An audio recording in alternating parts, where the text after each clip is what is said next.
But in a case like this, typically what the government will do is go with the layup charge first, one they feel very confident they can prove. I'm not so sure that terrorism charges aren't completely excluded yet. They could be added on later.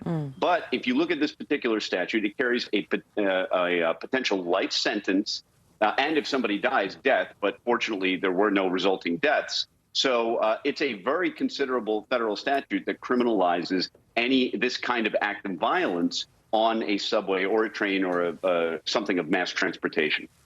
Now, Danny, from this surveillance video that we've seen that shows the suspect, the police say, swiping through, trying to get into the train station, there's that video right there, and then to this bag that was left behind on the subway. Investigators say they have evidence that links James to the shooting, puts him at this scene.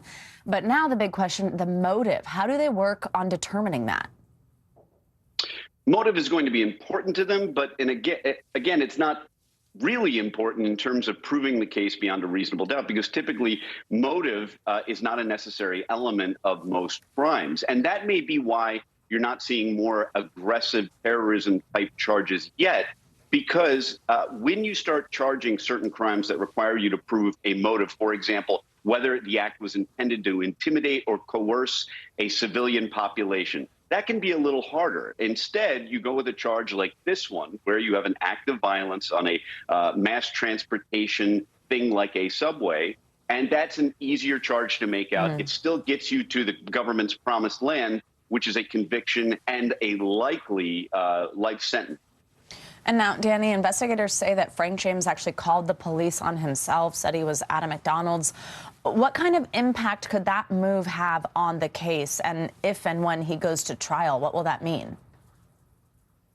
From a prosecutor's point of view, I mean, those phone calls, that phone call to police will certainly be an admission that they will try to introduce against him. It will only help the government case. But then the government is also helped by the same thing that local police and the federal government is aided by so much in today's criminal prosecution, which is substantial video and the digital wake of evidence that we all leave when we move through the world. So the government has that in its corner. And I guess a phone call from the suspect saying, "I'm here," would be a cherry on top. Danny Savalos, as always, we appreciate you. Thank you so much. If you're flying over the next 2.5 weeks, you're still going to need that mask. The CDC updated its guidance for mask mandates on public transportation, including commercial airplanes and trains. The CDC announced that the TSA is extending the security directive and emergency amendment for 15 days through May 3rd. It was originally set to expire on Monday. The decision comes despite recent calls from airline CEOs to drop the mask mandate on planes. But the CDC pointed to the rising number of cases in several states as a reason to keep the mandate in place. Dr. Susanna Hills joins us now for more on this. She's a pediatric airway surgeon at the Columbia University Medical School. Dr. Hills, good to have you with us. So first of all, remind us, why are masks important while traveling on public transportation? What makes those spaces such a high risk for COVID transmission? Yes, well, there are excellent filtration systems on airplanes, but you just can't get around the fact that you're sitting with inches of people in front and back and either side of you when you're on an airplane. And generally that close proximity when you're flying is for a number of hours. So it really is an increased chance of transmission in an enclosed environment like that with prolonged potential contact. So I really think that extending the mask mandate for travel in this moment does make sense. We are seeing case numbers go up. They've gone up around 8 to 9% in the last 2 weeks. So we just need a little bit of time to monitor this. And in areas with close proximity like that, it does make sense to be cautious. Dr. President Biden also extended what's known as the National COVID Public Health Emergency Declaration for another 90 days. What does that mean, and is it still necessary for our fight against COVID? Yes, well, really, this extension gives people the benefit of resources that we've been able to provide, like telemedicine and like access to COVID testing. So it's really keeping these services open for people for the next 90 days, giving people a little extra support in the event that what we're seeing now with this increase in cases really turns into a surge that will be coming. So I think it's great to kind of keep these services in play for another few months to make sure that that we have access to extra testing, access to additional services, and we'll see how things go in the next few months with this BA.2 variant. Yeah, I mean, and doctor, right now, I mean, the new CDC data shows 90% of COVID cases in the Northeast are that highly contagious BA.2 Omicron subvariant. So we know Philadelphia is bringing back its indoor mask mandate. Do you think other cities should follow that example? And then when it comes to schools, I mean, should parents be worried about their kids at school? Yeah, that is really an excellent question, Joe. And I was surprised. I think a lot of people were surprised to see Philadelphia be back in a situation where they have to implement the mask mandate again. But it's really a matter of the cases, and their cases have gone up around 50% recently. So it's a really significant increase. The key to knowing how concerned to be and when to implement these mandates again is with testing and keeping on top of the case numbers. And then following that, keeping on top of hospitalizations and mortalities that tend to follow weeks to a month or so later. So keeping on top of testing, keeping on top of the numbers will really give us an indicator of when other cities might need to implement mask mandates again. Again, this is going to be an ongoing issue that we're going to confront probably for years to come. And so we just need to be flexible in knowing that, yes, mandates probably will come and go, masking will come and go, and I think it'll just be part of our fabric of our public health measures in the future to come and go with these things. All right, Dr. Susanna Hills, thank you so much. Let's turn now to the war in Ukraine, where a Russian warship in the Black Sea has suffered major damage by a blast. Now, Russia's defense ministry says crew on its flagship Moskva vessel have been evacuated, blaming the damage on an onboard ammunition explosion and fire. The Ukrainians, though, say they struck the ship with missiles. NBC News has not been able to verify either account. All that comes as Ukraine reopened some humanitarian corridors today, which have been closed on Wednesday. Most of the routes are in the eastern part of the country, which is bracing for a Russian onslaught. Yesterday, the United States announced a new $800 million military aid package, which it says will help Ukraine in the battles ahead. This authorization is the 7th such drawdown of equipment from DoD inventories for Ukraine since August of 2021. Some of them are reinforcing capabilities that we have already been providing Ukraine, and some of them are new capabilities that we have not provided to Ukraine. All of them are designed to help Ukraine, as we talked about, help Ukraine in the fight that they are in right now, and the fight that they will be in coming days and weeks in the eastern part of the country. NBC News national correspondent Gabe Gutierrez joins us now from a town just west of the capital of Kyiv. Hey, Gabe, good to see you. So I want to start off first with these conflicting reports we're getting about what happened to that Russian flagship in the Black Sea. So the Ukrainians and the Russians, again, are both giving these different accounts. Tell us what we do know, though, right now, and just how important this warship is for Russia's fleet.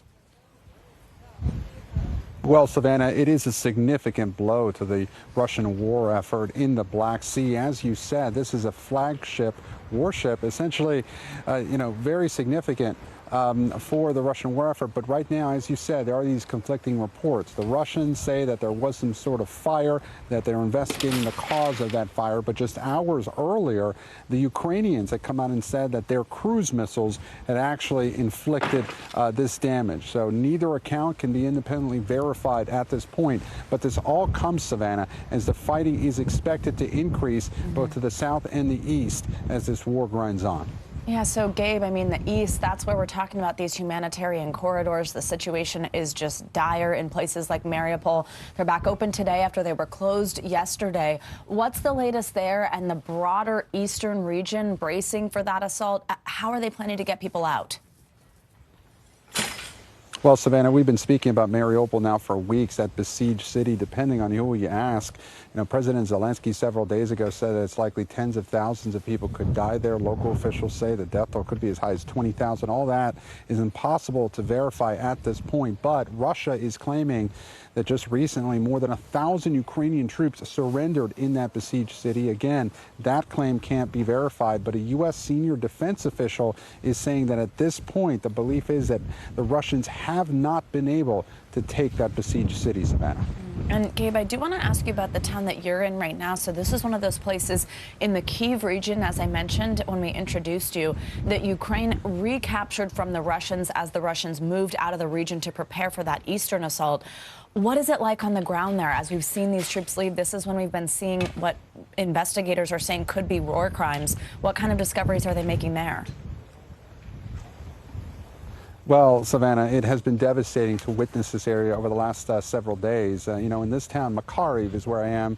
You know, the belief is that, you know, more than 100 people died. This is not too far from Bucha, where we've been hearing about those alleged war crimes there. But, you know, if you look over here, Savannah, this is actually what's left of a kindergarten. Yes, a kindergarten, Savannah. And this is actually the second such kindergarten that we have witnessed bombed out like this over the last several days. Thankfully, though, none of the students here, more than 100 of them, were actually inside the building at the time. They had actually evacuated when the war started. But we've spoken with the principal here. She just cannot understand, Savannah, how this can be confused for a military target. Obviously, it is a civilian target. There's this playground right here. All of it is obliterated. Now, today, there are local residents here starting to clean up the damage. But as you can see, it will take a long time to rebuild this. They are still finding bodies in this part of Ukraine. They are going through this area looking for booby traps, tripwires, and landmines. We were in a nearby village here just this morning where there is also an effort. They just have been finding bodies over the last several days, and residents there have been devastated. Those nearby villages had been occupied by the Russians. This area, Makariv, this particular city center, they managed to hold the Russians off, but only just barely. And they are just so relieved that they have now retreated. But the fighting, as we've been reporting, is now intensifying in the east and the south. And there is just so much unprocessed trauma here. It will last for generations, Savannah. Yeah, Gabe, you understand why there's confusion from that principal in terms of it being confused for a target, given that swing set right there among the rubble. Thank you so much, Gabe. Stay safe. Let's get more on Ukraine with John Herbst. He's the former U.S. ambassador to Ukraine and senior director of the Atlantic Council's Eurasia Center. Ambassador, let's talk about this new $800 million military aid package for Ukraine. It includes heavy artillery, which Washington says is going to help Ukraine with the upcoming fight in the east. So what does this package tell us about the kind of battle we're likely to see next? And do you think the U.S. will continue to supply Ukraine with arms for as long as it takes, even if it's a year or longer? Well, first, this package is a good contribution to Ukraine's efforts to defend itself. And Ukraine needs a great deal of help because the Russians are now going to be conducting mass operations with many tanks, supported by their Air Force, supported by their armored personnel carriers on relatively open terrain. And as your military analyst, as your reporter noted, Ukrainians have been dug in the east, so the Russians could easily come in behind them with these forces. So it's good to see that we're sending the 155 artillery. That's very important. But there are things the Ukrainians have asked for which we're not providing, which they desperately need. They need multiple rocket launcher systems, which we have. The administration should also change its position on the MiG fighters because the Ukrainians need those to attack the columns that will be attacking them. I am confident the administration will continue in the long haul to supply Ukraine, but I'm afraid the administration continues to be very, very slow and tentative at sending what Ukraine needs. They send this week what they should have sent 2 months ago. They need to change that dynamic. I want to get your reaction on those comments from President Biden accusing President Putin of committing genocide in Ukraine. The Kremlin called the allegations unacceptable. French President Emmanuel Macron refused to use the term, saying he didn't believe, quote, an escalation of rhetoric would serve the cause of peace. What's your reaction to all this? Well, first, I think President Biden was just reflecting the evidence. There's increasing views within the expert community familiar with genocide, like Professor Bartov at Brown University, Eugene Finkel, who did an op-ed in the Washington Post a couple of weeks ago, that in fact what we're seeing in Ukraine is Russian genocide. A, because they've been attacking civilians, which is a war crime, but B, because the Russian media have been saying things about the need to de-Ukrainize Ukraine. That's the definition of genocide, to take away people's identity. And even the former president of Russia, Medvedev, has said rather similar things. So the evidence is there. But to be honest, I think it would be much better if instead of accusing Putin of committing genocide, which is not false, we were sending the weapons that would help Ukraine defeat the Russians. This is sort of like talking loudly and not carrying a big enough stick. We need to give Ukrainians a stick, which we have, so they can beat the Russians. Quickly on this last one, Ambassador, yesterday the UN Secretary General said he doesn't think a global ceasefire in Ukraine is possible at the moment. We know Putin recently said peace talks are at a dead end. What role does diplomacy play right now? I think we should keep open our diplomatic channels. The Ukrainians should keep open the diplomatic channels to Russia. But this is not the stage for diplomacy. Putin just doubled down and said we will defeat them on the battlefield. And again, given the horrors that Russian occupation has put on Ukrainian civilians, given their genocidal statements, I can understand why Ukraine knows they have to fight. So we need to give Ukraine the weapons to fight effectively. All right, Ambassador, thank you so much. Appreciate it. Thank you. Time to get a check on your morning news now weather. Michelle Grossman joins us now. Hey, Michelle, good morning. Good morning to you both, and we're going to see a quieter day. So let's start out with that. We had a really busy night overnight. We had 217 wind reports. One of those places was Tennessee, where we saw structural damage. We saw really heavy rain throughout the night, and we saw some tornado reports as well through the Tennessee Valley. You can see the fences sort of bent and the water really high. And we're going to see isolated severe weather today, but nothing like what we've seen Monday, Tuesday, and Wednesday. So that's the good news. Let's go ahead and take a look at radar, show you what's happening right now. For the first time in a long time, we can say we don't have any severe warnings, watches right now. You can clearly make out where that cold front is, though. That swirl in the upper Midwest. On the backside, we still have snow. We have blizzard warnings still in the northern plains. You see that trailing cold front where you see the green through the Ohio Valley into the Gulf Coast. And we're seeing heavy rain, but most of that now. The fire has grown leaps and bounds. What you see behind me is typical. How you doing? We'll meet Ukrainians who are defending their country one block at a time. When you were still in Kiev, could you? You have to be in it. This is how so many towns and cities are protecting themselves. You can actually see they're pushing the gates open every night. It's news playlist. Top Story with Tom Llamas. Weeknights at 7 on NBC with Tom Llamas. Weeknights at 7. President Biden is facing some criticism for referring to the atrocities in Ukraine as genocide. Russia slammed his remarks, saying it is not acceptable for the president to use that term. And under international law, genocide does have a specific definition. So what defines genocide in war, and what is the tipping point in determining that? NBC News Now anchor Hallie Jackson walks us through it, and a warning: some of the images you are about to see are disturbing.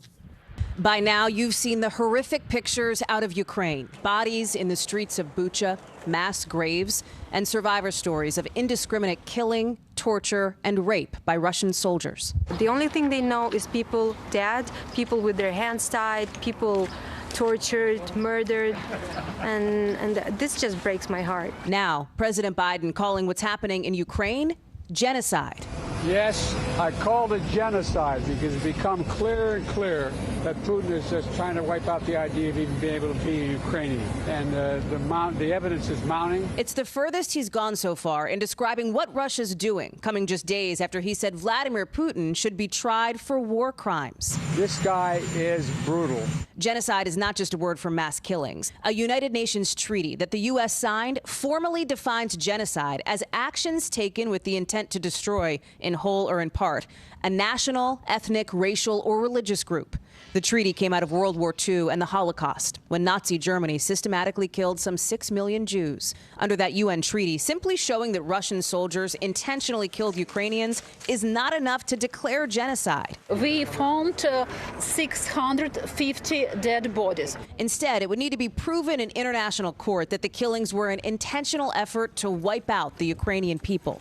Bottom line, President Biden may use the word now, but whether a genocide can be declared legally, that's still up in the air. I think the president has consistently been ahead of the curve in calling out what's going on in all of its awful functionality.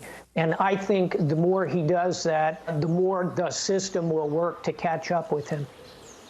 Thanks to Hallie for that report, answering a lot of questions. And the International Criminal Court is currently investigating Russia for war crimes, but the process is still ongoing, and so far no charges have been made at this time. Now, amid all this devastating news coming out of Ukraine, we do have a hopeful and uplifting story. It's a reunion years in the making. One Ukrainian family has arrived here in the U.S. after fleeing the war in their country, and they're now seeing their relatives again for the first time in years. NBC News Now anchor Aaron Gilchrist shares their long journey to start a new life. After 24 hours of travel through 3 different countries, Ivan, Mila, and their 4 children finally made it to U.S. soil, reunited with relatives they hadn't seen in years.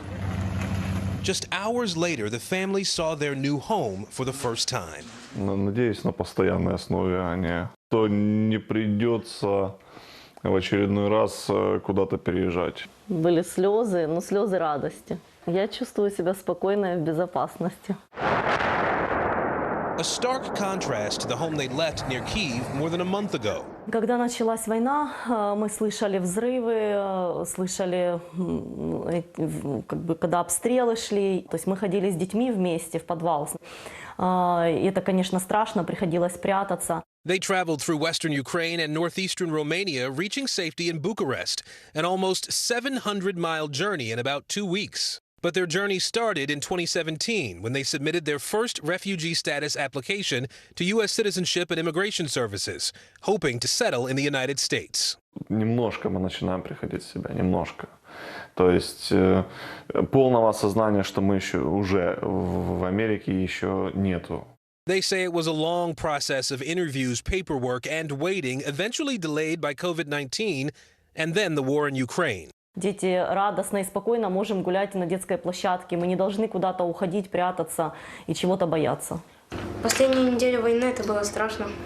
Victor, their oldest child, just 11 years old, told NBC News he was worried for his 3 younger sisters. Мы с нашей семьей ходили в подвал, потому что слышали выстрелы. He said he feels better now and wants to stay in the U.S. long term. Before the war, Mila was a technical engineer at an aircraft factory, and Ivan a UX designer at Kyivstar, one of Ukraine's largest telecom companies. Now they're ready for a chance at a normal life in the U.S. Ivan and his family are some of the first Ukrainians to be resettled in America through the U.S. Refugee Admissions Program since the beginning of Russia's invasion of Ukraine. That's according to Lutheran Immigration and Refugee Service. At a time when we see more than 4.2 million refugees, the U.S. has to provide haven as well.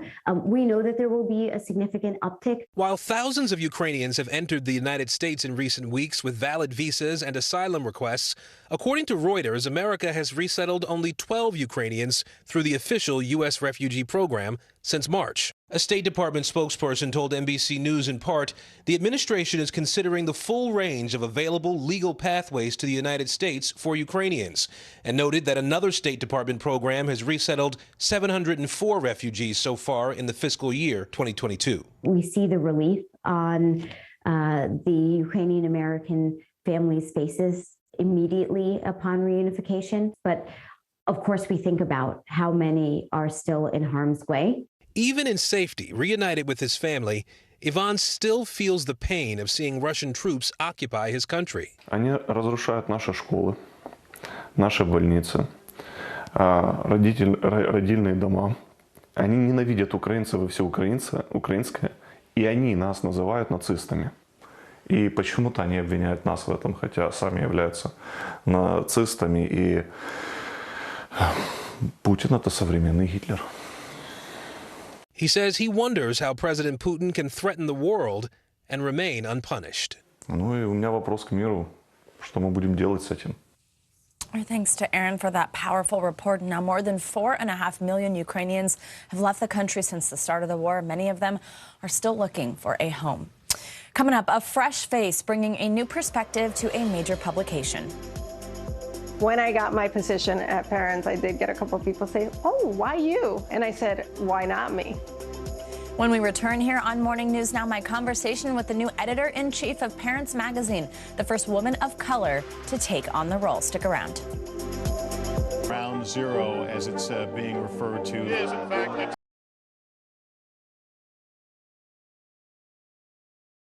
The Haitian people know a little something about resiliency. What's the biggest risk right now? I want to welcome you to the first presidential debate. In fact, we've been told any farther. Here are some resilient folks. Let me get The pattern over and over again. We're so stormy Monday through Thursday, and then we quiet it down just for the weekend. So sunny and mild through the middle of the nation with temperatures warm in the southern plains. The Northeast looking really good too. Temperatures in the 60s with lots of sunshine. Showers lingering in Florida. That's because the cold front's going to get kind of hung up there, and it's going to bring those showers. Snow showers still in the Intermountain West, the northern plains. And then we have another storm that's going to come onshore just on time, just like it always does. On Saturday, we're looking at Pacific Northwest snow. Some cold winds in the Midwest and a really nice day in the Mid-Atlantic. So looking good, you guys, for a lot of us on Easter Sunday. I like the graphic that just says nice day. I like that. Yeah, I know. Look at that. Yeah, nice is that good? day. Just sum it up. And Michelle, we absolutely welcome Weekend Talk, even starting on Wednesday here. So thank you for that look ahead. Yeah, I'll start it Monday. I don't care. Thanks, Michelle. Now to the latest on the war in Ukraine, where Ukrainian officials say their forces launched a successful missile attack on the flagship of Russia's Black Sea Fleet. But Russia is telling a different story. NBC News foreign correspondent Molly Hunter joins us now from Bucha, Ukraine, with the latest. Overnight, the Ukrainian military says they struck the lead warship in Russia's Black Sea Fleet after sustaining serious damage. The Ukrainians now say that warship is sinking. This morning, Ukraine's military says Russia is building up for a major offensive in the east, mobilizing up to 70,000 troops in the region, expanding its forces and resupplying near the border. Meanwhile, there are conflicting reports about the fate of a Russian warship in the Black Sea, the Moskva, seen here in satellite images last week. Ukrainian officials say they hit the lead ship of Russia's Black Sea Fleet with a missile off the coast of Odessa, doing serious damage. But according to the Russian Ministry of Defense, the ship had been evacuated because of a fire. Now, 50 days into the war, more help is on the way. The U.S. announcing a new military aid package worth $800 million. President Biden making the pledge directly to Ukrainian President Zelensky in a phone call, later saying in a statement, the American people will continue to stand with the brave Ukrainian people in their fight for freedom, adding the Ukrainian military has used the weapons we are providing to devastating effect. The massive package includes transport helicopters, armor-piercing javelins, and for the first time, heavy artillery. President Zelensky thanked him, but his wish list is longer. All of it, Zelensky says, to avoid more atrocities like we've seen near Kyiv. In Bucha today, the work towards justice is underway. French investigators now on the scene, too. The head of the prosecutor's office here in Bucha tells us they'll be right here behind the church for a few more days, and then the real work begins. Seeing family members, seeing people from the town coming here for answers, what do they ask you for? Relatives are in despair, he says, but we're finding the answers, giving them the answers they so desperately want, and building the evidence in order to prosecute those responsible. Now, as the war moves east, I just want to show you what's happening in Bucha. So not only are these people looking for loved ones, this is the city council, they're also registering the damage to their homes so they can get compensation so they can start to rebuild. I'll send it back to you. Molly Hunter, thank you. Let's now bring in Lester Munson. He's a senior fellow at the National Security Institute and principal in the international practice at BGR Group. Lester, thanks for being with us. So let's start with this new aid package, $800 million in military aid. It includes helicopters. It includes more Javelin missiles. And now, for the first time, heavy artillery. What does that tell you about America's commitment to Ukraine? How much of a difference do you think this makes? What do you make of what you see here on the screen?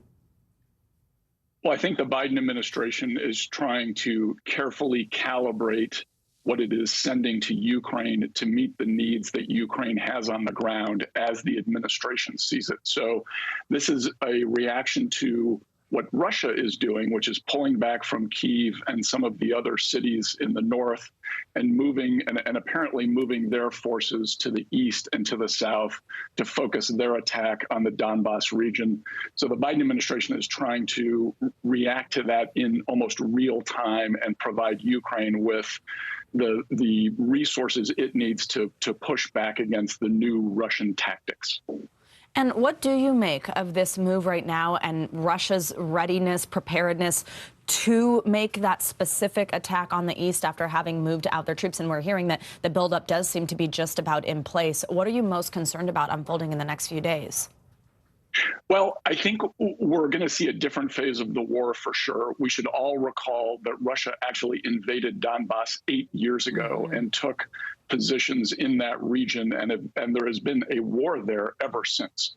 Ukraine and Russia have been at dagger points there for a long time. The reason I think that Ukraine has been so effective so far in this current iteration of the war is that they've developed experience over time, over those years, of knowing Russian tactics and really developing the ability to push back against Russia. So this is going to be an intensification of this war that's already been going on. The administration is right to ratchet up U.S. pressure. I think, or U.S. assistance to Ukraine. I think they can do more. In many ways, more significant than this military assistance is the fact that the U.S. is sharing targeting data with Ukraine and helping and giving information to the Ukrainians as they're trying to find the right place to direct their fire against the Russians. Absolutely. That's a great point. Now, I also want to ask you, broadening out from Ukraine, I mean, the weight, the intensity, as you just said, of this conflict has now prompted historically neutral Sweden and Finland to seriously weigh NATO membership. What would be the geopolitical consequences of a move like that, and what should we be watching for next on that front? Well, I expect Finland and Sweden to move together on this. They are, sister nations. They've both been holdouts from NATO for decades, for generations. This is a significant development. And I think it's a ratification of the approach of NATO overall, which is this is an alliance of the willing. Everyone joins voluntarily. It is for mutual defense against aggressors. In this case, it is Russia. I think it's important to note that Finland in particular avoided joining NATO because of the direct threat from the Soviet Union during the Cold War. So what we're seeing now is that our Scandinavian friends are even more concerned about Russian aggression than they were in the immediate era after World War II. I also want to ask you about a report from the New York Times saying that the Biden administration is considering sending a high-level official to Kyiv to, again, show support for Ukraine. And we have seen leaders from other countries like Great Britain, Poland, Baltic countries all travel to Kyiv in the middle of this war. Talk to us about the kind of message a move like that would send, and just quickly tell us, who do you think the U.S. should send? Dr. Bob Lahita, now a professor at Hackensack.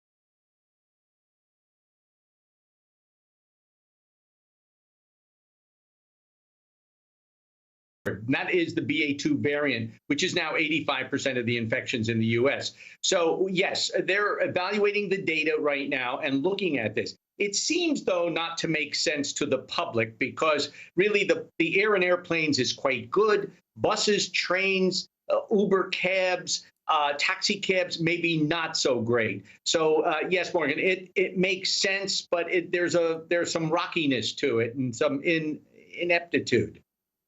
Well, looking ahead, I just want to ask you about these booster shots for kids between 5 and 11. I mean, what do we know thus far about how well they work, about their efficacy, and really how soon do you expect the FDA to give the green light on that? Well, the FDA may give the green light to the immunocompromised, those children with autoimmune diseases, with cancers, on various drugs that suppress the immune system. They're suggesting the 5 to 18 immunocompromised group of children, that is age group, get the booster shot. For the other children, they are suggesting from 5 to 11, 6 months after your second shot to get the booster. And the booster protects against the waning neutralizing antibody as the kids get old. All right. Dr. Bob Lahita for us there. Dr. Bob, thank you so much. Thank you. And we head overseas now, where new confirmed cases of COVID are hitting records in Shanghai. Most of the 25 million people living there are being ordered to stay in their homes. Those who test positive, however, are being sent to mass quarantine centers. Chinese President Xi Jinping says he is not easing up on the rules despite the cries for help. Here's NBC News foreign correspondent Janice Mackey-Frere. Well, more than 25 million people in Shanghai remain in lockdown, confined and struggling to find groceries and other basic needs. the case numbers just keep going higher, as they have for 12 of the past 13 days. More than 27,000 new cases recorded today. But anger is not letting up in Shanghai either. Social media full of images of people protesting the strict rules, and also videos of some of the tactics authorities are using to enforce this zero COVID policy, including physically removing some people from their homes. Now, the frustration is that a vast majority of those testing positive are asymptomatic, and yet they're being sent to these makeshift mass quarantine centers, where it got worse today for a lot of people because there was heavy rain and some of these temporary facilities are leaking. China's President Xi Jinping says that China will stick to its strict coronavirus policy because the global pandemic is still serious, and officials are vowing punishment for those who violate the rules. And so we're seeing other cities and areas in the country tightening restrictions even further, from the north down to the south. Shanghai, meanwhile, remains at a virtual standstill. There are concerns that the lockdown is going to have an effect not only on the economy here, but on the global supply chain. There are some areas of the city where restrictions might begin to ease. The case numbers need to first come down, and in that sense, there's no end in sight. A massive storm system is sweeping across much of the country and is now headed east. Torrential rains and high winds have hit the Midwest and the South pretty hard, leaving behind a path of destruction. NBC News meteorologist Michelle Grossman is standing by tracking the forecast. But let's go and begin with NBC News correspondent Kathy Park, who's live for us in Tennessee. Kathy, what is the situation like on the ground? What are you seeing? What is cleanup looking like? What are preparations looking like? Hey there, Morgan. Well, as you know, this outbreak spans several states, including Tennessee. We're in Memphis right now, and behind me is the Mississippi River. And if you take a closer look, you might actually see some debris floating around in the water, likely from storm runoff. Meanwhile, here on the ground, a lot of homeowners have a big cleanup ahead. But if you take a look, it's a beautiful spring day. The sun is out. The storms have moved away, but they're now marching east. This morning, the storm battered south, hit with yet another round of severe weather. A fast-moving system stretching from New Orleans to Cincinnati, placing millions under threat. Oh, my God. Knocking out power to more than 100,000 people. In Mississippi, extreme winds caught on camera, sending a trampoline flying. Torrential rain soaking the state, creating a nightmare for drivers. In Rice, in Arkansas, powerful winds knocking trees onto homes, killing one person. In other parts of the state, heavy rain causing flash floods. Miles away in parts of Kentucky, destructive winds reaching up to 75 miles per hour. As severe thunderstorms produce heavy flooding. You all, that is my front yard. And possible tornadoes. Holy crap. A similar scene in Tennessee. Flooding streets across Memphis. Probably just leave the car and swim. As residents watch funnel clouds forming. The storm system coming on the back end of an extreme weather outbreak that spawned a string of tornadoes in Texas and Iowa. There goes.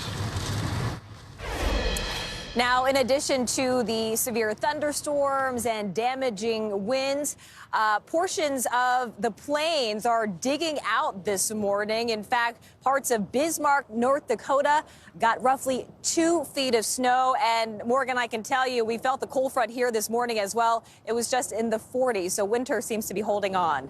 Morgan? Wow. All right, NBC's Kathy Park for us there in Tennessee. Kathy, thank you. And meteorologist Michelle Grossman is tracking the system and what is still on the way. So, Michelle, walk us through what we can expect in the next 24 hours. All right. Hi there, Aaron. I think Kathy summed it up perfectly in her cute little blue jacket. It is so cold back behind this cold front. Yesterday, it was warm, fueling those storms. Today, we're seeing those storms along the East Coast. Not yet, though. Here's the good news. We're quieter than we have been Monday, Tuesday, Wednesday, but we do have the chance for some isolated storms later on today. This is what radar looks like right now.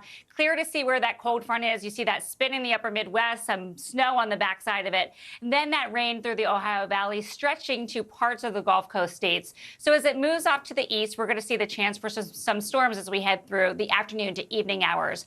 The Storm Prediction Center has 28 million at risk, where you see the yellow. We could see some really gusty winds gusting over 60 miles per hour. But the good news is, again, that we have a low chance for hail and a low chance for tornadoes. We can't rule them out entirely, but more likely it's going to be a wind story, where we see New York City, eastern Pennsylvania, and also Philadelphia. So the cold front's going to track to the east. That's going to bring the heavy rain, also gusty winds along the east coast. Bad news, it's ready to be right around the commuting time, so 5, 6 o'clock in New York City. Rainfall forecast, we could see up to an inch in some spots. That could cause some isolated flooding, not like what we saw yesterday or Tuesday or Monday, but still some flash flooding in some spots. Back on the cold side that Kathy was talking about, we do have whiteout conditions still. This is the end of it, though. In parts of the northern plains, a blizzard warning until tonight in Minot, also Bismarck, winding up tonight, and they got feet of snow. They're going to be happy to see that snow go away. We could see up to 5 inches in additional snow today, and then we could pick up a couple more snow showers on Friday. It's really gusty, too, along with the cold air. We're looking at winds gusting over 50 miles per hour, so a high wind warning. That's where you see the purple. Sioux Falls, you're included there. And then a wind advisory in the blue, lots of cities, Green Bay and also Chicago. And we could see winds gusting up to 54 miles per hour in Chicago, up to 50 miles per hour in Sioux Falls. And this pattern's going to continue today and also tomorrow. Rink. It's going to open to the public tomorrow and will stay open until October. Don't worry, though. The ice rink will be back later this year. Bottom of the hour now, and here are the latest headlines on the war in Ukraine. Russia suffered a major setback overnight when its lead battleship in the Black Sea was seriously damaged and the crew was forced to abandon ship. Ukrainian officials say they struck the vessel with missiles, but that has yet to be confirmed by the Pentagon. The U.S. is sending another $800 million worth of military equipment to Ukraine as forces there prepare for a Russian assault in the east. Ukraine's president welcomed the help and said he wishes his wish list is longer. And in the city of Mariupol, Ukrainian troops were forced to abandon one of their last remaining holdouts. Sky News correspondent Mark Stone is there with a closer look at what's been left behind. The video was filmed and distributed by the Russian state media. Ukrainian soldiers apparently surrendering in Mariupol. Sky News has located it to an area of the city, and it looks like a genuine surrender, but we cannot know for sure. The Russians, though, would like the world to believe that it represents the beginning of the end for the Ukrainian military in this key port in the Far East. In Mariupol, in the area of the steel plant, as a result of successful offensive actions by the Russian troops and militia units of the Donetsk People's Republic, 1,026 Ukrainian servicemen of the 36th Marine Brigade voluntarily laid down their arms and surrendered. The Russians will also use this as evidence that they are respecting the lives of their enemy. But listen to the Ukrainian mayor of Mariupol. The story he tells is grim. The fact that 90% of infrastructure has been razed by the Russian Federation, that the hospitals were bombed, the bomb shelters were bombed, that the innocent civilians were killed in Mariupol. 21,000 plus is the number of fatalities in Mariupol. Again, with the city almost blocked off, this cannot be verified, but from the satellite imagery, it looks like the urban wastelands the Russians left behind in Aleppo, Syria, and Grozny, Chechnya. The mayor insists that the Ukrainian forces will continue to fight. They are vastly outnumbered, but they are holding out, and the city of Mariupol remains a Ukrainian city. But for how much longer? These are the first images inside the theatre, taken on a trip organised by the Russians of selected city locations. It was bombed nearly a month ago. Hundreds were sheltering inside. The confirmed number known to have died is still not clear, but it's the Russians who now hold what's left of it. On the claim of chemical weapons being used here, there is still no clarity. And the Ukrainian president said today that phosphorus bombs were used by the Russians. He didn't mention chemical weapons, but did again call for more arms. The images of Bucha and Mariupol have demonstrated real Russians' intentions to the whole world. It could only be stopped by force of arms. It must be done now. Ukraine needs weapon supplies. We need heavy artillery, armed vehicles, air defense systems, and combat aircraft.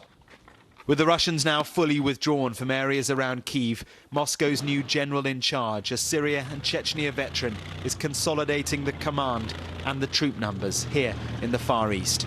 The final battle for Mariupol looks imminent. Mark Stone, Sky News in eastern Ukraine. Here at home, 2 Florida men are confessing to voting multiple times in the 2020 presidential election. Charles Barnes and Jay Ketzik from the Villages, Florida, each say they submitted 2 ballots. NBC News national political reporter Mark Caputo has been following this story for us. Mark, first off, how were these men actually able to vote twice? Well, in the one case, there was we have absentee ballot voting in Florida. You can vote by mail. They also have it in Michigan. And so there's nothing to stop someone from voting in Michigan and then voting again in Florida. This happens much more often than we report, but that's because these are usually one-off incidents, and that's in this case. Now, one of the reasons this is becoming national news is President Trump, former President Trump, I should say, made such a big deal about voting fraud and voting fraud problems that it's drawn more national attention to these one-off cases. There's been no evidence that there's been systemic widespread voter fraud that affected the elections. Now, President Trump did win Florida. He did lose Michigan. What's also interesting here is this is a Republican. So the idea that there was widespread voter fraud that cost Donald Trump his election, you start to look at some of the details on who's committing the fraud. You have a Republican in this case. Meanwhile, in North Carolina, Trump's former chief of staff, who helped him push what's commonly called the big lie, Mark Meadows, is now under investigation himself for possibly committing a voter fraud in North Carolina while he lived in Virginia. Wasn't casting a 2020 ballot, but nevertheless, these incidents are now under close scrutiny, and it's going to bear a lot more examination going forward. And Mark, just can you give us the big picture here? What is the state of Florida as a whole really doing in order to keep this from happening again? Well, there's really nothing you can do ultimately to stop people from committing voter fraud, the same way that stores can only do so much to stop people from, shoplifting, or that police can stop people from speeding. These are things that are happening. Again, voter fraud, while it does happen, is not widespread. It's not systemic, and there's no evidence that it has affected the outcome of any national election or even statewide election in any of the states. Now, that having been said, there are various states who are addressing this in different ways. Florida, while having a largely, essentially, fraud-free election in 2020, nevertheless felt put under pressure by former President Trump to reform its election system anyway to make sure fraud doesn't happen. So in Florida, the legislature passed and Florida Governor Ron DeSantis signed a law that essentially creates a voter fraud law enforcement division statewide to go after this. But again, this is a situation where the crimes occur and then the law enforcement finds out about it. Now, Florida does have a voter ID law. There are various states that have voter ID laws, but people can still break the law. I'm sorry, I sound like a broken record. However, it's not widespread, systemic, and it hasn't been shown to influence the outcome of major races. Right. NBC's Mark Caputo for us. Mark, as always, thank you so much. And let's dig a little deeper into what Mark said about the chief of staff to former President Donald Trump. Mark Meadows has been removed from the voter rolls in North Carolina. Meadows is now under investigation for possible voter fraud. He has repeatedly pushed the narrative that the 2020 elections were rigged. NBC News senior reporter Jane Tim has been following this particular story very closely for us. Jane, what exactly is Meadows accused of doing here? So Meadows was taken off the voter rolls this week because he voted in Virginia last year, which is a really common way people get removed from the voter rolls. They go somewhere else, they establish residency there, and they get removed. And that's an easy way you lose residency in your previous home state. But the question is really, did he live at the address that he was registered to vote and did cast a ballot from in the 2020 election? Now, the New Yorker went sort of poking around in this and can't seem to find anybody who knows that he was there. We know that his wife briefly rented this sort of modest home in the woods of Macon County, North Carolina. But the current owner who bought the place in sort of August or September of last year, where Meadows said that it was his residency, says that he didn't live there. And the current owner, who is a retail manager at Lowe's of this $100,000 home, I think it was last listed for online, just installed a mailbox, says he doesn't get mail for the Meadows. He's not really sure. He'd heard that the Meadows were around. But no one's ever seen him. They know the previous owner of the The home said that Debbie Meadows, Meadows' wife, had visited there. Maybe his adult children had been there. But no one seems to recall Meadows. And of course, federal law says that you have to have, provided correct information when you're registering to vote in a federal election. And Meadows claimed that he was moving to this location when he registered to vote. Whether that changed or not will definitely be a question investigators are looking into. So I think, well, one of the things that makes this interesting is that Meadows repeatedly made claims about widespread voter fraud in the 2020 election. It's worth noting something that he said. I'm going to play a piece of tape here. Do you realize how inaccurate the voter rolls are with just people just moving around? When you look at North Carolina and ballot harvesting like happened there and that was fraudulent. Well, we've got states that actually are doing things that you would qualify as a scam. All right, so Jane, if this comes to the point where Meadows is convicted of something, could he face some sort of penalty, jail time, what? A lot of these things come down to intent and they come down to prosecutorial discretion because often the voter rolls are convoluted. There's no process for easily getting yourself off the voter rolls. If you've ever tried to take yourself off the voter rolls from a previous residence, usually you have to mail something in, which most voters don't do. Whether or not there was an intent here, I think probably matter, but that's going to come down to the prosecutors. It is certainly something to be seen that someone who maybe did not live at an address registering to vote there and then going on national TV and complaining that there's voter fraud happening in America. All right. Jane Tim for us today, covering voting issues for us. Jane, thanks. So all eyes may not be on Iowa after all. Democrats are considering overhauling the presidential primary calendar because right now the Hawkeye state is the nation's first to hold a primary, but the Democratic National Committee may be about to change all that. NBC News political reporter Alex Seitzwald joins us now. Alex, first off, why? Why are Democrats looking to do this right now? Yeah, so there's long been criticism among Democrats about Iowa and going first playing such a prominent role in deciding the next Democratic presidential nominee. They say it's too white, they say it's too Republican, and they say the caucus system that it uses makes it too difficult for people to participate at a time that Democrats are advancing voting rights and trying to make it easier for people to vote. But it was the 2020 caucuses that really brought this to a head. You might remember there was a major counting issue, a major disaster in the Iowa 2020 caucus. It took days for results to be announced. There were all kinds of issues that basically left very few people trusting the results. So now, as the Democratic Party is preparing for the 2024 primary, there is a major concerted effort inside the DNC to take another look at the calendar, make its first big overhaul since 2008, and Iowa is on the chopping block. And Alex, which states would then become the front runners, so to speak, to replace Iowa in that top spot? When should we actually expect to see a finalized plan for the primary calendar? Yeah, so what's actually going on is a committee called the Rules and Bylaws Committee within the DNC last night approved a plan that will basically allow any state to apply for one of the coveted 4 or 5 early states. Right now, that's Iowa, New Hampshire, Nevada, South Carolina, in that order. But they're going to let any state apply. Those other 3 states are seen as at least having a good shot to keep their chance. And Nevada is actually making a very aggressive play to go first, to take Iowa's position. They passed a law last year, putting themselves first. They moved from a caucus to a primary. And there's a Democratic governor, a Democratic state legislature, a Democratic senator. So they are all together making a very concerted effort to go first. They argue they're diverse. The Hague will begin on Saturday and run through next Friday. I'm Ann Thompson at Windsor Castle. Now back to you.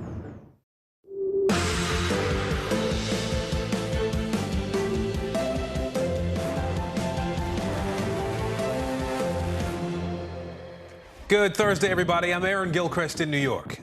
And I'm Morgan Radford on assignment here in Los Angeles, California. Thank you so much for joining us. We begin this hour with breaking news out of Ukraine, where Ukrainian officials are accusing Russia of attacking residential areas in Kharkiv. Meanwhile, Ukraine's military is striking back, saying they hit the flagship of Russia's Black Sea Fleet and caused it to begin sinking. Now, the intense fighting is driving more people out of that country. Officials say 71,000 people left Ukraine Just yesterday, even though many people are leaving Ukraine, there is also now a surge in people returning. On Wednesday, 31,000 people crossed back into that country.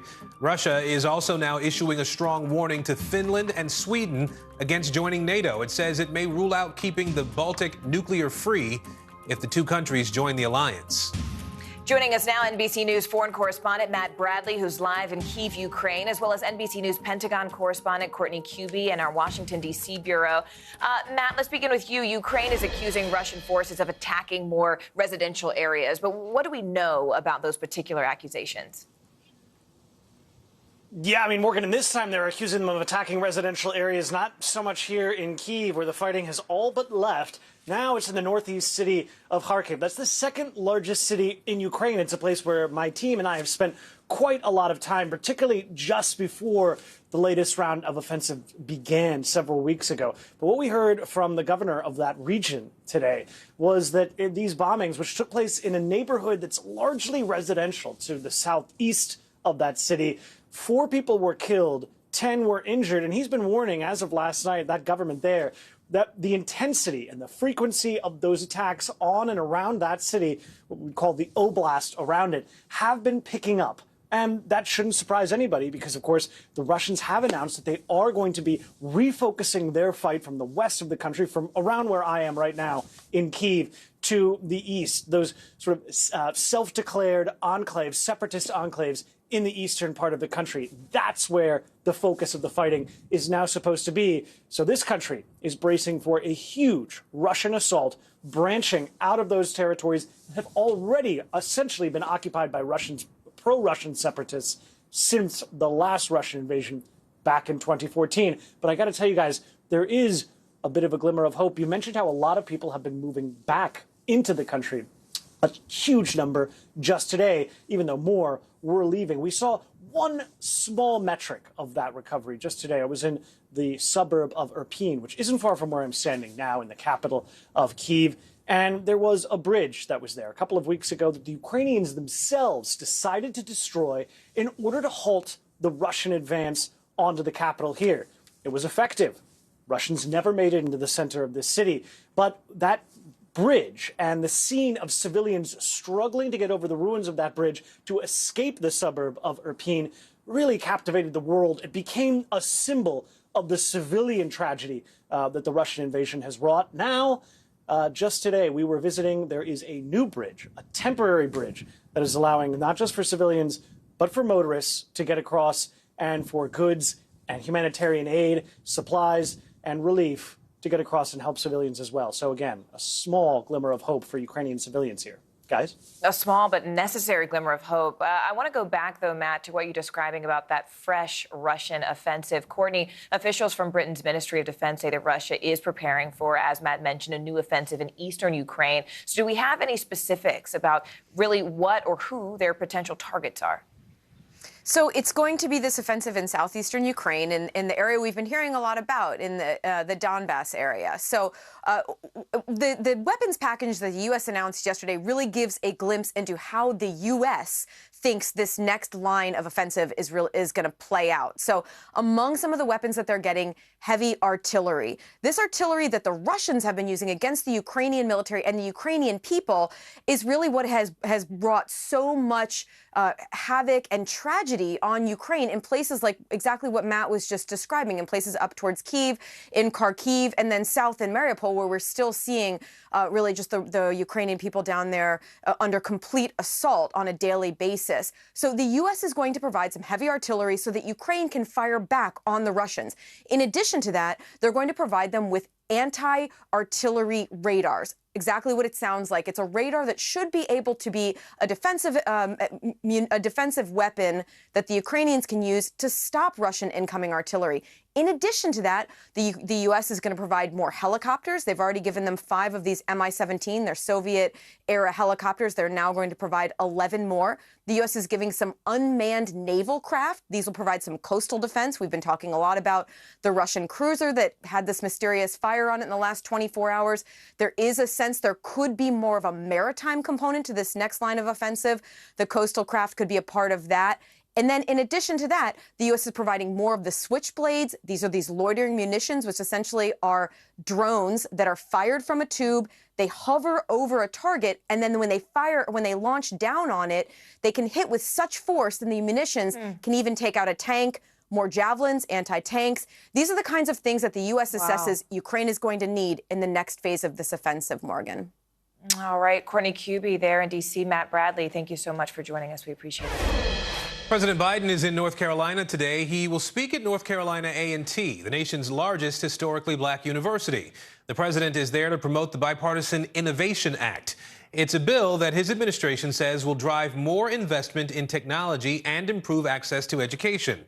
NBC News reporter Gary Grumbach joins us now from Greensboro, North Carolina. So, Gary, what do we expect to hear from the president today? Hey there, Aaron. Yeah, President Biden is on his way to Greensboro right now, and he's going to be talking about the need for Congress to pass the Bipartisan Innovation Act. Now, the White House says this is a bill that would include development and manufacturing of more American semiconductors. Those are those chips that really have become hard to come by during the pandemic.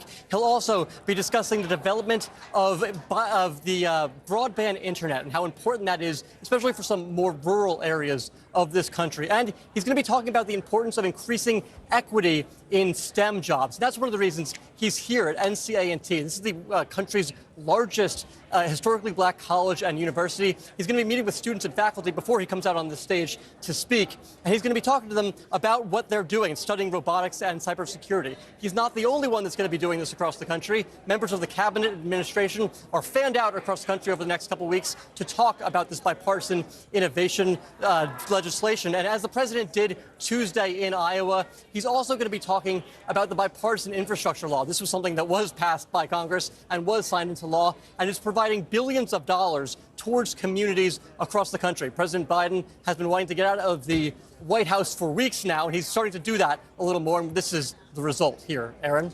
You know, the president is also dealing with some real political challenges right now, Gary. His approval rating is at an all-time low. He's got the war in Ukraine he's dealing with, record inflation here at home. How does this trip play into that reality as well? Yeah, that's right. It's really hard not to see the politics of all of this as well, especially with everything that's going on in the world. President Biden this week has visited Iowa. He's visiting North Carolina today. He's visiting New Hampshire next week. These are all politically very important states as we look towards the midterms, especially as NBC News polling shows that 33% of Americans approve of him when it comes to the economy, and that number just goes to 40 when it's looking at an overall approval rating. Aaron? All right, Gary Grumbach for us in Greensboro today. Gary, thank you. The man accused of opening fire inside a New York City subway train faces a judge this afternoon. 62-year-old Frank James is expected in federal court. He was arrested Wednesday after police say he called in his own Crime Stoppers tip. Now, 10 people were shot in Tuesday's attack. 19 others suffered smoke inhalation or injuries from that stampede. NBC News correspondent Vaughn Hilliard is at the federal courthouse in Brooklyn. And Vaughn, you have been covering this since the moment it was breaking there in New York. I mean, what are we expecting to happen once James appears inside the court this afternoon? Yeah, Morgan, we're expecting him to make this initial appearance literally any minute here at this Brooklyn courthouse that is just a few miles down the road from where that attack on a Brooklyn subway station platform took place here. You know, we're looking at a moment for Frank James in which he will be essentially provided with the information about the charges that are up against him. And one of those being a count of knowingly committing a violent attack with a dangerous weapon on mass transportation. Now, we also know here at this hour that he has been provided a federal public defender to argue on his own behalf here. We do not know at this time whether bail would be provided as an option or not. But this is a situation in which Frank James is facing, based off of that count alone, up to life in prison here. Of course, lucky that there have been no fatalities, but more than 16 injured from that attack just over more than 48 hours ago. But again, Morgan, we're expecting him to make this initial appearance any minute now. Vaughn, what do we know, though, about the evidence that investigators are gathering right now to really build up their case? It's quite plentiful. You know, there was the criminal complaint that was filed prompting his arrest there yesterday afternoon. that outlined a series of evidence, including bank cards in that bag that was found on the subway at the crime scene that were attached to him and addresses that belonged to him, but also the keys to the U-Haul that he rented in Philadelphia. And there is footage, highway footage, that shows that very U-Haul making its way in the early morning hours 2 mornings ago over a bridge that came into Brooklyn. There is also the gun, the 9mm Glock that was also found at the scene. And that serial number on that gun was traced back by the ATF to a purchase in 2011 in Ohio by Mr. James here. This is mounting evidence that not only led them to name him the suspect and ultimately his arrest, but also then file these charges against him ahead of this court appearance. NBC's Vaughn Hilliard there in New York. Vaughn, thank you so much. Closing arguments begin today in the trial of another man accused in the Capitol Hill riot. Dustin Thompson says he was, quote, following presidential orders from former President Donald Trump when he broke into the Capitol building last year. NBC News Justice reporter Ryan Riley has been following this case for us. He joins us now. So, Ryan, Thompson is taking a pretty different legal strategy than other riot suspects have taken. Walk us through his lawyer's arguments here. Yeah, so they're not really disputing the facts here. It's been sort of a lot of agreement between the prosecution and the defense about what actually happened that day and what Dustin Thompson actually did. What they're essentially doing is trying to get the jury to basically essentially nullify this case by saying, oh, actually, Donald Trump is more to blame for what happened, and putting the blame at Trump's feet. They basically want the jury to send some sort of political message that says that, oh, Donald Trump should be charged, he's to blame. But what the prosecution argued during closing arguments today is that that's not really at issue. Donald Trump isn't on trial here. The prosecution argued that the jurors could think that Donald Trump is responsible for what happened on January 6th, but they can still find Dustin Thompson guilty. And this isn't an either-or scenario. Both can be culpable. You know, there are nearly 800 cases related to the Capitol riot that are being looked at by the Justice Department now. How many of those cases are actually expected to go to trial? It's an interesting question right now because there was a case that actually came out with an acquittal from one of these cases that went forward before a judge. So I think that we could see more defendants sort of push their luck with potentially judges in these cases, in these low-level misdemeanor cases. But there have been over 250 guilty pleas already. As you said, almost 800 people have been charged. So there's a lot more to go. And frankly, there are still thousands of cases remaining out there. Hundreds of individuals have been identified by online sleuths already. And the total scope of the people who could be charged is very quickly approaching 3,000 when you consider everyone who both went inside the building, which is more than 2,500, as well as people who assaulted officers and members of the media outside. If you go to the FBI's website right now, you're going to find 350 people who still haven't been arrested who are wanted for assaulting officers or assaulting members of the media outside of the Capitol on January 6th. So this is really just a massive, massive investigation, and these cases are going to go forward for the next 2, 3, 4 years. All right, NBC's Ryan Riley for us in Washington today. Ryan, thank you.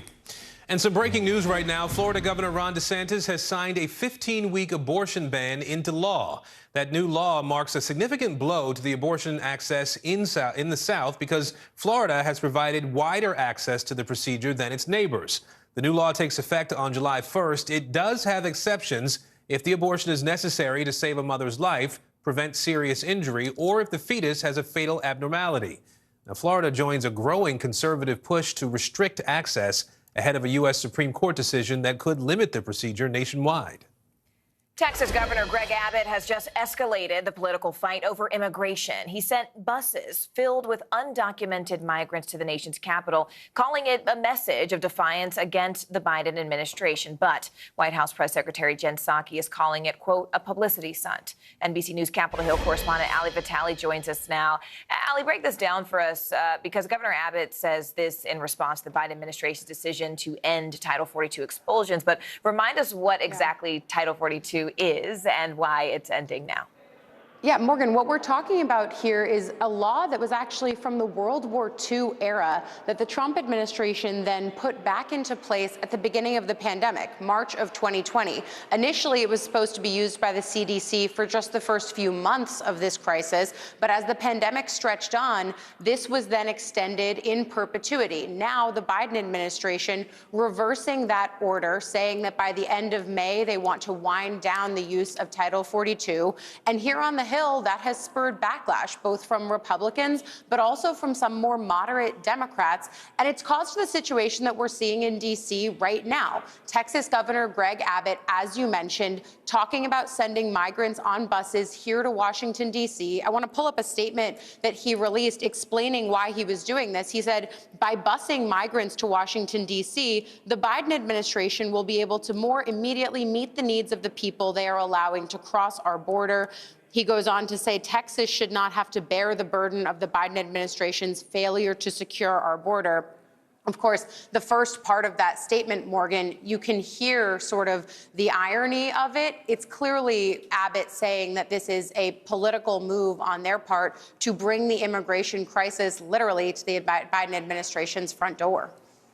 But Ali, let's be clear. I mean, there are real whole human beings who are caught in the middle of this very political battle. So, I mean, who's now in Washington helping them? What's being done to actually help them get what they need?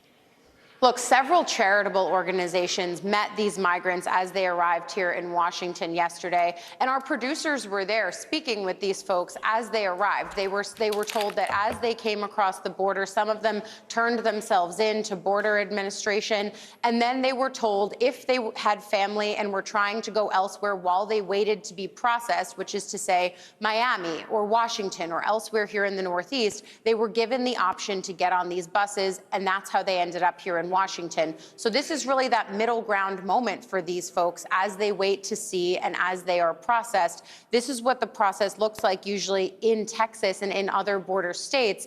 Now, though, we're getting to see it play out on a more national scale, including here in Washington. NBC's Ali Vitale for us there. Ali, thank you so much. Thanks. Inflation is on the rise again, and the latest numbers from the Bureau of Labor Statistics show prices up 1.2% since February, and that's February to March. And it's also 8.5% higher than a year ago. This is the sharpest increase we've seen in inflation in more than 40 years. It's also a fact that's especially painful for low-income families and sometimes communities of color. Data show that Black and Latino Americans spend more of their income on the exact same necessities that are currently costing more. We're talking gas, groceries, than their white counterparts. And now it looks like inflation may be having an impact on those same communities and their plans to vote. In fact, the latest Axios Ipsos Latino poll shows that inflation is now the top concern for Latino voters, surpassing even COVID. And you can definitely see that impact on the ground. We visited the town of Huron, California, where the population is about 95% Hispanic and where the median income is just over $30,000 per year. Voters there tell us that, look, this issue is definitely top of mind. How have the prices recently been affecting you? A lot. In what way? Well, I mean, everything, not just groceries, you know, especially the gas. Yeah. I mean, how do you make things sort of work? How do you get by? Honestly, you know what I do? I just come every day and just buy whatever I'm gonna cook that day. And that's. Why do you come every day? Do you do that so that you see if the price fluctuates? Yeah. Or? Yeah. Interesting. So you're like, if I go today, maybe I'll get a lower price. Yeah. ¿Has notado una diferencia en los precios? Have you noticed a difference in prices? La verdad, sí. Sí, you have noticed. ¿Con respecto a qué? With respect to what? Está muy caro todo. Subió demasiado. Toda la carne, la gasolina, todo. Everything's gone up. Meat, gasoline. Así que ahora, ¿qué hace usted con los precios tan altos? What do you do now with prices so high? Pues comprar lo más necesario. You just buy the basic necessities, what you need the most? Porque pues la verdad, para comprar mucho como que está muy caro aquí. Because, you know, to buy a lot, it's very expensive right now here. Y luego, si nos vamos para otro lado, es igual porque está cara la gasolina. Y ir a lo lejos, pues aquí compra uno lo básico. Which is interesting because you're saying even if you went somewhere else, the prices would be high, and then gas is so high that it would take you, you know, more money to get there. ¿Qué piensa que debe hacer el gobierno? The 54-year-old Oscar winner will not go to jail, and if he continues counseling for 6 months, he can withdraw the misdemeanor plea and plead guilty to a lesser charge of violation of harassment. The victim says she is disappointed but does accept the deal. U.S. Olympian Allison Felix is retiring. The 36-year-old track and field star says she'll hang it up at the end of the 2022 season. She made that announcement in an Instagram post yesterday saying she has so much gratitude for the sport. Felix has won 11 Olympic medals and 13 World Championship titles. Bottom of the hour now, and here are the latest headlines on the war in Ukraine. Russia suffered a major military setback overnight. Its flagship in the Black Sea was seriously damaged. Ukraine claims it hit that vessel with missiles. The Pentagon has yet to verify those reports. The U.S. will send an additional $800 million in military equipment to Ukraine, and that includes helicopters, drones, anti-armor systems. Ukrainian troops are preparing for a major Russian land offensive in an eastern part of the country, and Russia is also warning Finland and Sweden not to join NATO. It says that a nuclear-free Baltic region would no longer be possible if both countries joined the alliance. NBC News foreign correspondent Molly Hunter is in Bucha, Ukraine. Overnight, the Ukrainian military says they struck the lead warship in Russia's Black Sea fleet after sustaining serious damage. The Ukrainians now say that warship is sinking. Ukraine's military says Russia is building up for a major offensive in the east, mobilizing up to 70,000 troops in the region, expanding its forces and resupplying near the border. Meanwhile, there are conflicting reports about the fate of a Russian warship in the Black Sea, the Moskva, seen here in satellite images last week. Ukrainian officials say they hit the lead ship of Russia's Black Sea fleet with a missile off the coast of Odessa, doing serious damage. But according to the Russian Ministry of Defense, the ship had been evacuated because of a fire. Now, 50 days into the war, more help is on the way. The U.S. announcing a new military aid package worth $800 million.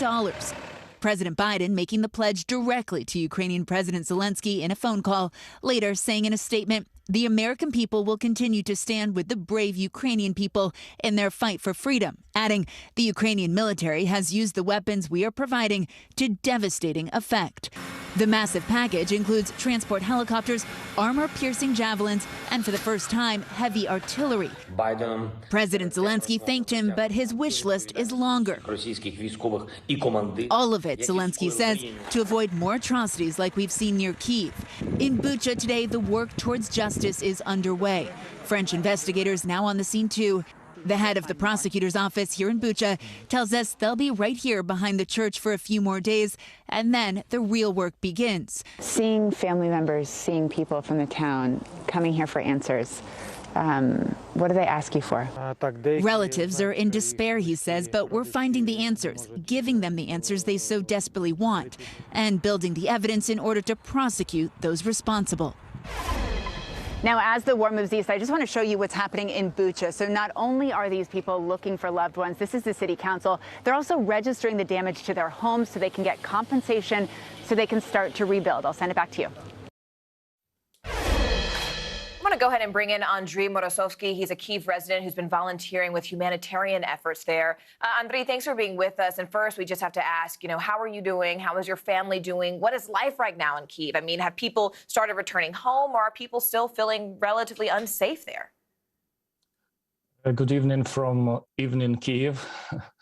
We are coming back to normality in a sense. There is more things coming back which were here before the war, like the groceries. Most groceries are open, they're full of food, don't need to stockpile it.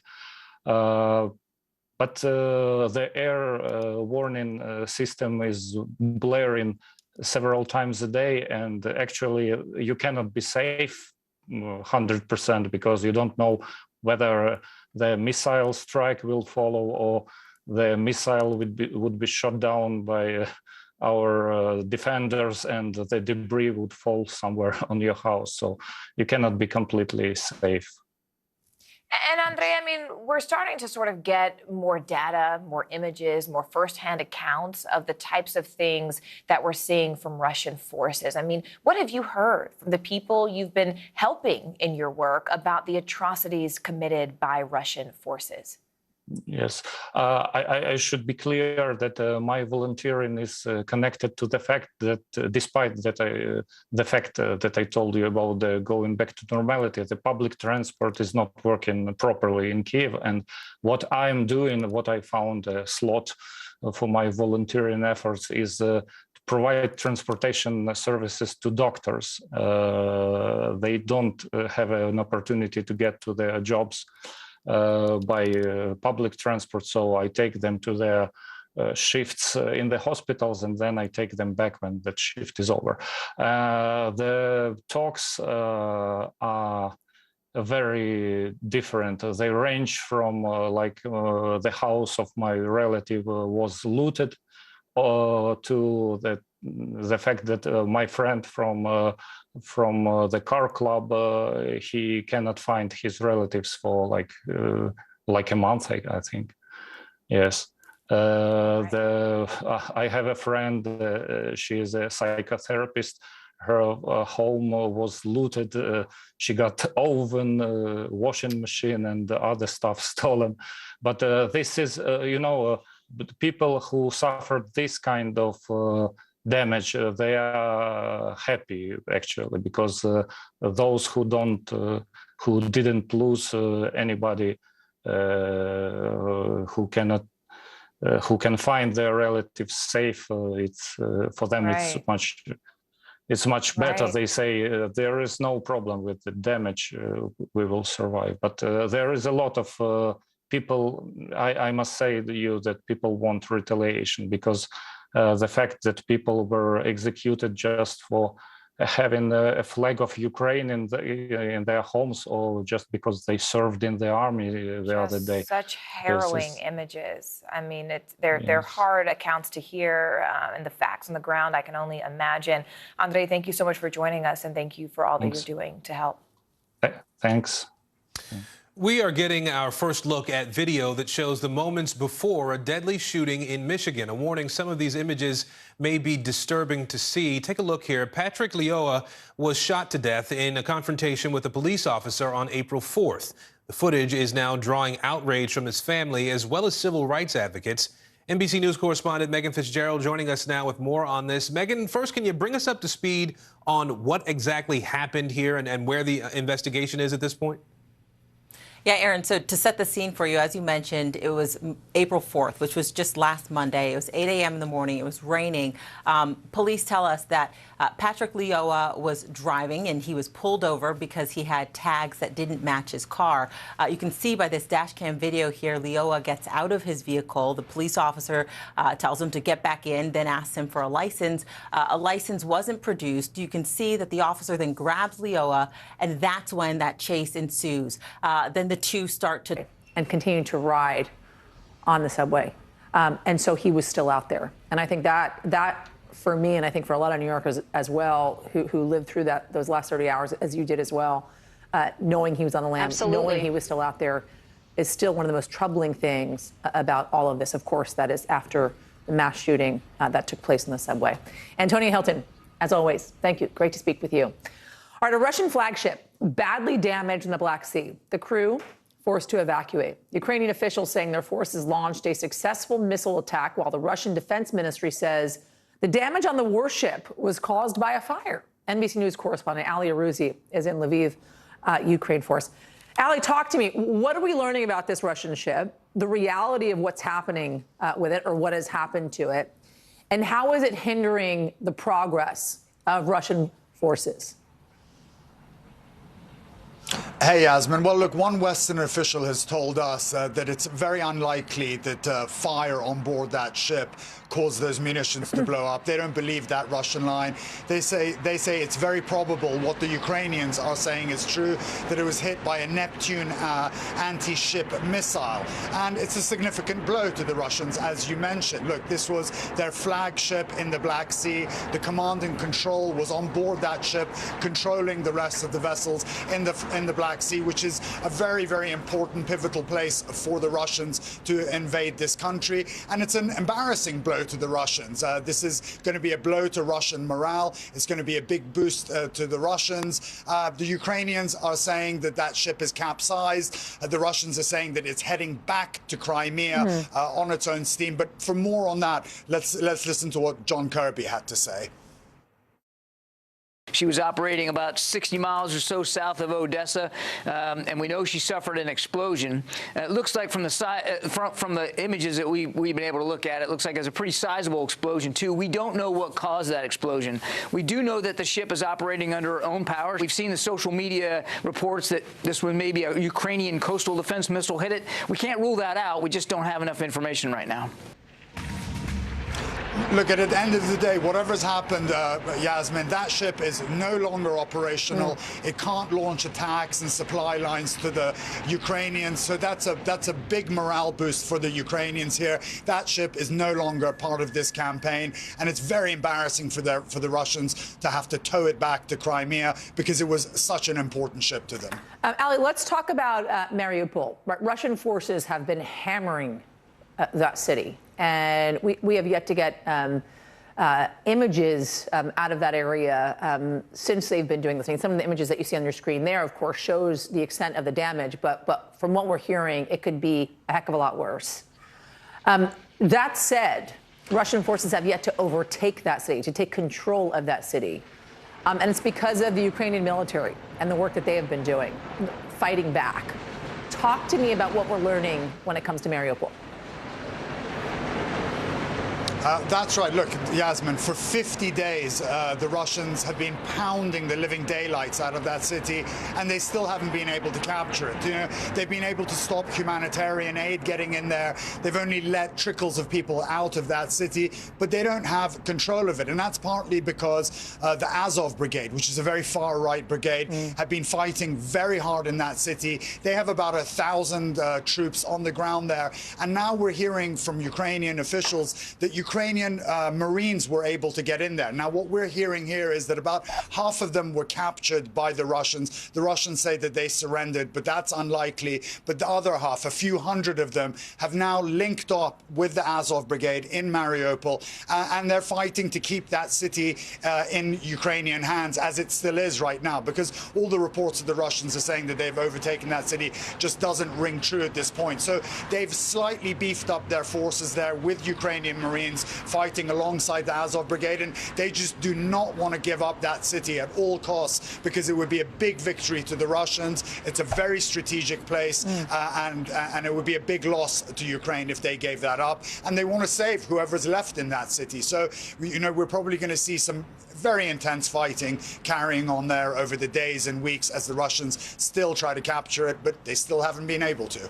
Ali Arouzi, as always, great reporting on this. I'm going to speak to you again at the top of the next hour. For now, thank you. All right, the world is waiting for Vladimir Putin's next maneuver, but movements along the border offer some indication of what could be in store. Here's NBC News national security analyst Clint Watts. Last night, some interesting news coming in that essentially the command ship for the Black Sea Fleet, about 60 miles south of Odessa here, suddenly on fire. The Russians claiming that ammunition exploded on board, but more likely the Ukrainian story is correct, that they struck it with a missile. This would be major damage to the command ship, essentially that Black Sea Fleet. Again, that's the second time that we've seen Russian naval forces struck by Ukrainian Navy. Separately, that brings us to where the battle is really going to move, and that is here in the east. In the east, what we've seen is forces from Sumy being redeployed here to Belgorod, Russia. That's a staging ground. You're seeing the Russians along this area starting to stack up forces just across the border. And their goal is to advance these forces down here towards Izium. They want to link up with the forces here in Luhansk, essentially bring them together. Let's zoom in a little bit, because this is where the battle is going to play out from here. This is that part of eastern Ukraine, the Donbas region, Luhansk on the right, Donetsk more to the west here.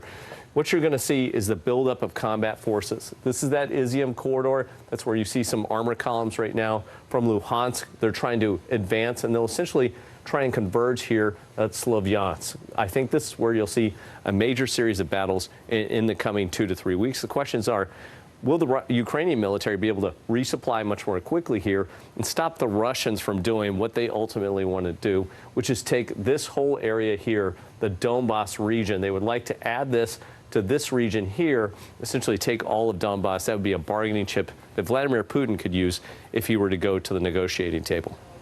All right, coming up, everybody, the hits just keep on coming. Severe storms and tornadoes causing widespread damage for a third day in a row. Where those storms are headed next after a quick break.